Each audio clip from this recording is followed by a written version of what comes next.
आज हम लोग सीवेट टूल का यूज़ कर कैसे एनोटेशन करते हैं या डेटा लेबलिंग करते हैं उसको हम लोग देखेंगे। जो आपका डेटा एनोटेशन और डेटा लेबलिंग होता है दोनों सेम होते हैं। बस उसको अलग-अलग नाम से हम बोलते हैं। तो जो सीवेट टूल होता है कंप्यूटर विज़न एनोटेशन टूल होता है। जो आपका फ्री होता है open source web based image and video annotation tool होता है। जो कि आप यूज़ करेंगे लेबलिंग करेंगे डेटा को for a computer vision based problem या ऑब्जेक्ट डिटेक्शन बेस्ड प्रॉब्लम के लिए। तो जो आपका ये आप यहाँ पर जो अकाउंट क्रिएट करेंगे इस लिंक को क्लिक कर तो जस्ट लाइक आप जैसे जीमेल पे अकाउंट क्रिएट करते हैं या अदर प्लेटफॉर्म पे आप अपना अकाउंट क्रिएट करते हैं, उसी तरह आप यहाँ पर अपना एक अकाउंट क्रिएट करेंगे जिसमें आप अपना नेम देंगे, यूज़र नेम देंगे और मेल आईडी देंगे, आपका अकाउंट क्रिएट हो जाएगा। जैसे ही आप अकाउंट क्रिएट करेंगे आपके यूज़र नेम के हिसाब से यहाँ पर आ जाए, जैसे हमने यहाँ पर हमारा सीवेट अकाउंट पर है हितेश सिंह के नाम से है, तो उसी तरह आप अपना जो भी आपका यूज़र नेम अवेलेबल रहेगा उसके हिसाब से अकाउंट क्रिएट कर लेंगे। जैसे ही आप अकाउंट क्रिएट करेंगे तो आप जिस जहाँ पर भी वर्क करेंगे जिसके लिए वर्क करेंगे ऑर्गेनाइजेशन में, तो आपके उसके सर्वर से या क्लाउड से आपको यहाँ पे एक नंबर ऑफ़ इमेजेस मिल जाएंगी फॉर द एनोटेशन के लिए। तो यहाँ पर जो कुछ मेनू है उसको हम आपको क्लियर कर देते हैं। यहाँ पर आपका है ड्रॉ न्यू रेक्टेंगल।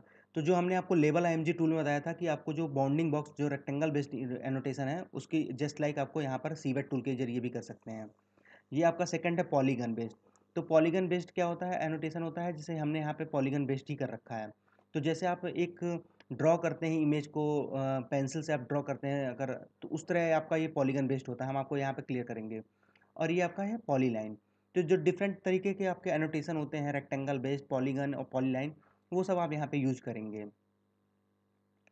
अब यहाँ पर है कि सपोज जैसे कि आप यहाँ पर ये आपको ये इमेज मिल जाती है, तो ये इस इमेज को क्या कर सकते हैं, यहाँ पर आपको ये सीवेट टूल में कैसे यूज़ करेंगे किसी एनोटेशन को के लिए, क्योंकि आपको जो आपको एनोटेशन करना रहता है वो एकदम परफेक्ट करना रहता है। तो आप क्या करेंगे, आप इसकी साइज़ इंक्रीज कर सकते हैं, इमेज पर लाएंगे अपने माउस का यूज़ कर जैसे साइज़ इंक्रीज करेंगे आपको यहाँ पर हो जाएगा। सपोज आपको ये लेफ्ट लेग का करना है आपको एनोटेशन, तो जो नंबर ऑफ लेबल अवेलेबल रहेंगे आपको यहाँ पर रहेंगे। तो यहाँ पर आप जाएंगे तो जो भी आपको अवेलेबल लेवल है आपको वहाँ पे आना है, लेफ्ट लेग का करना है, लेफ्ट लेग पर आएंगे, सेप पर आएंगे। जैसे सेप पर आएंगे, जैसे आप पेंसिल के करते हैं आपका वो पूरे पार्ट को कवर होना चाहिए, कोई चीज़ छूटनी नहीं चाहिए जहाँ पर। और जैसे कि अगर सपोज आपका यहाँ पर कुछ ये जो आप ये पॉलीगन ये आप ये ड्रॉ कर रहे हैं, अगर सपोज आपका कहीं इधर हो गया और आपको लग रहा है कि हमको हटाना है इसको, तो आप क्या करेंगे, राइट क्लिक करेंगे तो हट जाएगा, राइट क्लिक करते ही वो पॉलीगन जो आपने लास्ट ड्रॉ किया है वो हटता जाएगा। तो इस तरह आप पॉलीगन को आप अपने रिमूव कर सकते हैं। और भी एक दो तरीके हैं। और इस तरह हम क्या करेंगे, अपना ये पॉलीगन ट्राई कर लेंगे, जैसे ये हो जाएगा फिर हम यहाँ पर आके पॉलीगन वाले पर कर देंगे सेव पर। तो हमारा ये क्या हुआ, लेफ्ट लेग का यहाँ पर हमारा क्रिएट हो गया। तो यहाँ पर आप क्या कर सकते हैं, सपोज यहाँ पर आपका लेफ्ट लेग की जगह राइट लेग आपको देना रहता, तो यहाँ से आप क्या कर सकते हैं, जो लेबल जो नेम चेंज हो गया है, अगर आपको एडिट लेबल टाइप कैटेगरी है, आप लेबल की कैटेगरी को चेंज कर सकते हैं जैसे आप लेबल आईएमजी टूल में करते हैं। और यहाँ से अगर आपको कोई रिमूव करना है, जो लेबल आपने किया है उसको रिमूव करना वो कर सकते हैं। इसको करेंगे और इसमें आप मूव भी कर सकते हैं इमेज को करेंगे अपने कर्सर से ले आकर इसको रिमूव कर सकते हैं। और फिर अगर सपोज इसको हमको अ, अपने राइट आर्म का करना है तो हम क्या करेंगे, यहाँ पर आएंगे, हम यहाँ पर अपने कर्सर को ले आएंगे, यहाँ पर शो होगा, फिर हम आएंगे राइट आर्म पर, राइट आर्म पर आए, हमने सेव किया। जैसे हम एक कोई सी फिगर को ड्रॉ करते हैं पेंसिल से, उसी तरह करना है कि बस वो सारे पार्ट ड्रॉ हो जाए, कोई चीज़ उसकी स्पेस ना रहे। जैसे ही ये कंप्लीट होगा हम क्या करेंगे, यहाँ पर आएंगे, इस तरह कर देंगे, तो ये आपका क्या होगा, राइट आर्म का हो जाएगा। और यहाँ पर आपको जो ऑब्जेक्ट है लेबल है आपको यहाँ पर शो होगा। और यहाँ पर जैसे कि आप यहाँ से लेबल का नाम चेंज कर सकते हैं, इसको रिमूव कर सकते हैं, और भी ऑप्शन है। और यहाँ पर एक आपको ओपेसिटी का ऑप्शन शो हो रहा होगा, देखिए सपोज ये है ओपेसिटी, हमने इसको ये इमेज को ऐसे कर रखा था, जैसे कि ये आपके 451 पे हम काम कर रहे हैं, सपोज ये 452 है, तो आपको ओपेसिटी हमेशा इंक्रीज करके रखनी है, क्योंकि जो आप नंबर ऑफ जिस चीज़ को लेवल करेंगे, सपोज हेयर को कर रहे हैं, ये बैकग्राउंड में आएगा, left leg, right leg, left foot wear, right arm, left arm, dress, तो जो वो क्या होगा कि जो लेवल होगा वो अलग अलग कलर में होगा, जैसे हेयर का ऐसे हुआ, नेक का ऐसे हुआ, फेस का ऐसे हुआ है, आपका लेफ्ट लेग का ऐसे हुआ है, राइट लेग का ऐसे हुआ है, तो अलग अलग कलर में होगा एनोटेशन जो पॉलीगन शेप है। तो ये पॉलीगन बेस्ड इमेज में आपका इस तरह होता है। और पॉलीगन बेस्ड इमेज में आपको क्या होता है एनोटेशन करने में, जब नंबर ऑफ अलग अलग कैटेगरी का करते हैं और 4 to 5 कैटेगरी रहती है, तो एक इमेज को करने में समय लगता है, टाइम टेकन रखता है। लेकिन रेक्टेंगल बेस्ड इमेज में क्या होता है, हम जस्ट एक रेक्टेंगल ड्रॉ करते हैं, तो 1 मिनट में आप मैक्सिमम इमेजेस कर सकते हैं, 1 मिनट में 5 इमेज कर सकते हैं अगर नंबर ऑफ फेसेस 1 है तो। यहाँ पे आपका ओपेसिटी हो गया और सेलेक्टेड हो गया। तो इसी तरह हम लोग करते हैं। और ये आपको यहाँ पर एक चीज़ और है कि जैसे कि आपका क्या है कि जैसे आप कभी वर्क कर रहे होंगे, तो जैसे कि आप ये कभी फ्रीलांसिंग वर्क करेंगे एनोटेशन पर या किसी कंपनी में वर्क करेंगे, तो जैसे कि कुछ क्या होता है कि कभी कभी क्या होता है कि जो टाइम टेकन होता है कि हम कैसे प्रोजेक्ट लें, क्या नंबर ऑफ प्राइस, हमको जो पैसा मिलेगा हमारे वर्क के अकॉर्डिंग वो सही मिलेगा कि नहीं मिलेगा। तो उसमें क्या होता है कि सपोज किसी एक नंबर ऑफ एक इमेज में आपको मोर देन 5 कैटेगरी हो, 4 कैटेगरी हो, जैसे हमने आपका उसमें किया था रेक्टेंगल बेस्ड में भी किया था, top wear, bottom wear, outer wear, foot wear. तो उसमें क्या होता है कि समय लगेगा। लेकिन अगर एक एक इमेज का सिर्फ शर्ट का करना रहेगा तो आप क्या करेंगे, ईजिली कर देंगे, तो आपका उसका प्राइस कम होगा। लेकिन जब नंबर ऑफ कैटेगरी ज़्यादा रहेंगे तो उसका ज़्यादा होगा और पॉलीगन का अलग होगा। तो वो कैसे कैसे करेंगे आप उसका आपको एक आइडिया हो जाएगा जब हम वर्क करेंगे तो उस पर कि किसमें कितना समय लग रहा है। तो क्या होता है कि जैसे कि सपोज कभी कभी क्या होता है कि एक ही सिंगल ही कैटेगरी हो, हमको शर्ट का ही करना हो, लेकिन एक इमेज में नंबर ऑफ फेसेस ज़्यादा होता है, मतलब 5 पर्सन रहें और सिर्फ हमको शर्ट का करना रहे। जैसे सपोज ये अगर हमको रेक्टेंगल बेस्ड ही करना रहता और ये 5 पर्सन रहते एक इमेज में, तो हमको 5 फेसेस का करना रहता, तो उसका एक अलग समय लगता है। तो उसके अकॉर्डिंग आप प्राइस को बोल सकते हैं कैसा कैसा है। अगर आप प्रोजेक्ट लेंगे तो उसकी तरफ से आपको डिमांड आएगी कि भाई हम ये आपका प्रोजेक्ट है, इसको करने का हमारा ये बजट है, आप इस पे कर पाएंगे कि नहीं कर पाएंगे। तो आप उसको बोल सकते हैं कि नंबर ऑफ फेसेस के अकॉर्डिंग बोलेंगे कि नंबर ऑफ इमेजेस। कई कई लोग क्या होते हैं कि जो आपको प्राइस प्रोवाइड कराते हैं, पैसा प्रोवाइड कराते हैं, वो नंबर ऑफ इमेजेस पे बेस्ड करते हैं। और नंबर ऑफ इमेजेस में क्या होता है, नंबर ऑफ फेसेस ज़्यादा हो सकते हैं। तो जब नंबर ऑफ फेसेस ज़्यादा हो तो आप अपना जो भी सेट करेंगे टारगेट या प्राइस के लिए, वो आप नंबर ऑफ फेसेस के अकॉर्डिंग कर सकते हैं और number of category according to, यहाँ से आप चेंज कर सकते हैं।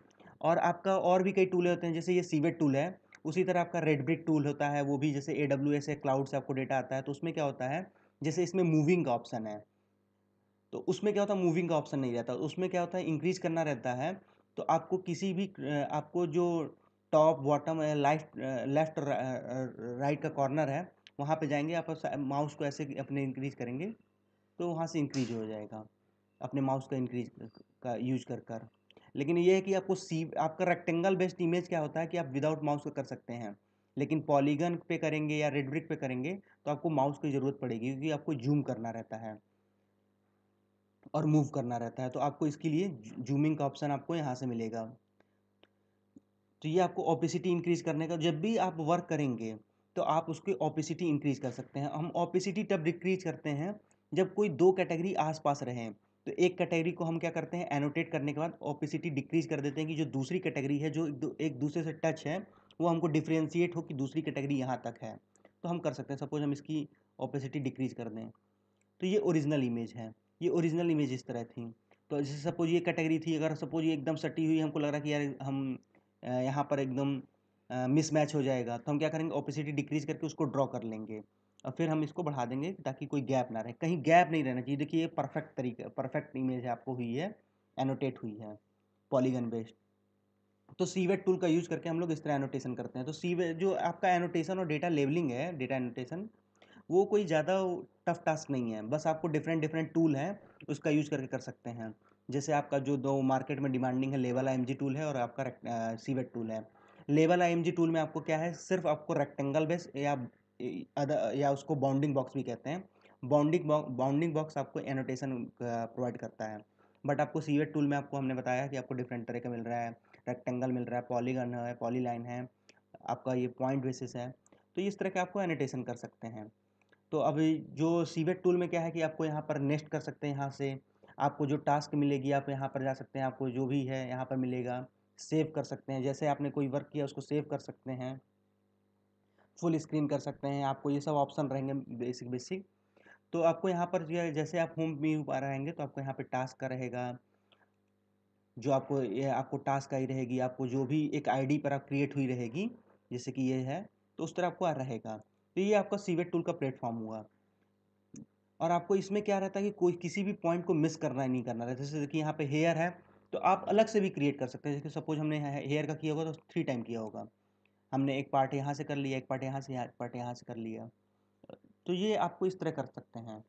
आप जब उस पर वर्क करेंगे इमेजेस पे, तो आप देखेंगे अगर कोई लाइव है, जैसे सपोज हमने इसकी ओपेसिटी डिक्रीज करते हैं, आपको देखते हैं।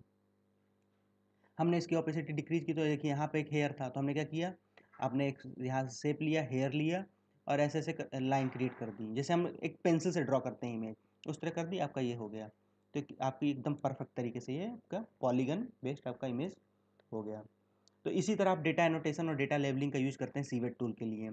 और बाकी अगर अदर जो अदर टाइप के एनोटेशन है, जैसे आपका एनोटेशन है इमेज बेस्ड एनोटेशन है, लेकिन जो करंटली आपका क्या होता है, इमेज बेस्ड एनोटेशन ज़्यादा डिमांडिंग है। आपका जो वीडियो एनोटेशन है, टेक्स्ट एनोटेशन है, तो टेक्स्ट एनोटेशन का आप यूज करके आप जो एनएलपी की प्रोग्रामिंग है, एनएलपी का यूज करके भी आप कर सकते हैं। जैसे कि आप उसमें पार्ट ऑफ स्पीच निकालते हैं, सेंटिमेंट एनालिसिस करते हैं, जो ये सब पार्ट करते हैं वो, आपको वर्ड टू बैक वाला टेक्निक यूज करते हैं, सेंटिमेंट क्या है उसका। तो ये सब आप ये जो आप करते हैं एनएलपी में टेक्स्ट का जो करते हैं, वो आपका यूज़ कर सकते हैं। तो आपका वीडियो का होता है एनोटेशन, ऑडियो का, टेक्स्ट का, इमेज का। तो जो इमेज एनोटेशन वाला पार्ट होता है आपका इस तरह यूज़ होता है। और भी जो भी टूल रहेंगे, अगर उससे रिलेटेड अगर आपको कोई प्रॉब्लम रहेगी तो बताइएगा। और बाकी अगर आपका ये 2 टूल जानेंगे तो आपका ये परफेक्टली रहेगा। तो हमने आपको लेवल एमजी टूल और सीवेट टूल के बारे में बता दी कि इन दोनों का यूज़ करके हम जो इमेज डेटा सेट है फॉर ए कंप्यूटर विजन और ऑब्जेक्ट डिटेक्शन बेस्ड अपना जो प्रोजेक्ट है या प्रॉब्लम है मशीन लर्निंग का, उसका यूज हम करते हैं एनोटेशन के लिए। तो उसको हम आपको और क्लियर करेंगे बाद में कि इसका यूज़ कैसे करके हम लोग मॉडल को ट्रेन करते हैं, मॉडल की टेस्टिंग कैसे करते हैं, जो हमने इमेज किया है उसका एनोटेशन क्यों करते हैं, उसकी क्यों रिक्वायरमेंट रहती है, उसका मॉडल ट्रेनिंग कैसे करते हैं, उसका हम लोग क्लियर करेंगे। और अदर जो वीडियो एनोटेशन है और आपका टेक्स्ट एनोटेशन है, उसके बारे में हम लोग बाद में कभी देखेंगे। और आपका यहाँ पर एनोटेशन और लेबलिंग पार्ट डन होता है। और अगर आपको इससे रिलेटेड या अदर जैसे टेक्नोलॉजी है आईटी से रिलेटेड, जैसे बिजनेस एनालिटिक्स की है, उस पर हम लोग टैबलू और पावर बीआई की सीरीज़ भी चला रहे हैं, तो अगर आप उस पर भी आप देख सकते हैं। क्या सपोज क्या होता है कि जब कभी कभी आप कोई ऐसे कोर्स में इनरोल्ड रहते हैं कि जो 4 मंथ का रहता है, 6 मंथ का रहता है, 1 ईयर का कोर्सेज रहता है, तो क्या होता है कि वो लॉन्ग टर्म का कोर्सेज रहता है, तो आप उसको पढ़ते हैं। तो कभी कभी कोर्सेज ख़त्म होने में समय लगता है। जैसे कोई सीरीज है, सपोज आप टैबलू ही पढ़ रहे हैं, तो आपको 3 महीने तक लगेंगे टैबलू को, या 2 महीने तक लगेंगे। अगर आप कोई पावर बीआई टूल पे, अगर आप पावर बीआई पे अपने कमांड, जैसे कि बिजनेस एनालिटिक्स या डेटा एनालिस्ट में अपनी जॉब प्रोफाइल को देख रहे हैं, तो आपको एक बीआई टूल और एक एक्सेल की रिक्वायरमेंट रहती है, बेसिक एक्सेल की। तो उसको लर्न करने में आपको 2 ढाई महीने 3 महीने लग जाते हैं। तो आप अगर आप फ्री टाइम में 2 to 3 आवर वर्क कर कर कुछ पैसा अर्न करना चाहते होंगे, तो आप डेटा एनोटेशन का भी वर्क कर सकते हैं। और डेटा एनोटेशन में आप कई लोग फुल टाइम कैरियर भी बना लेते हैं जो नॉन टेक्निकल बैकग्राउंड से हैं, तो उसमें भी रहता है। तो फिर आप ऐसे भी कर सकते हैं। और अगर आपको डेटा एनोटेशन के साथ अगर आप दूसरी फील्ड को देखना चाहते हैं, टैबलू कोई बीआई टूल को या एक्सेल को, तो आप वो हमारे उस चैनल पे जाकर, आप प्लेलिस्ट पे जाकर आप टैबलू की प्लेलिस्ट को या पावर बीआई की प्लेलिस्ट को या एक्सेल की प्लेलिस्ट को भी देख सकते हैं। तो आप इसके साथ अपने अपने प्रोफाइल को और अपने करियर को ग्रो कर सकते हैं। तो आज के लिए बस इतना ही। और वीडियो को लाइक करिए और शेयर करिए। तब तक के लिए धन्यवाद। जय हिंद, वंदे मातरम।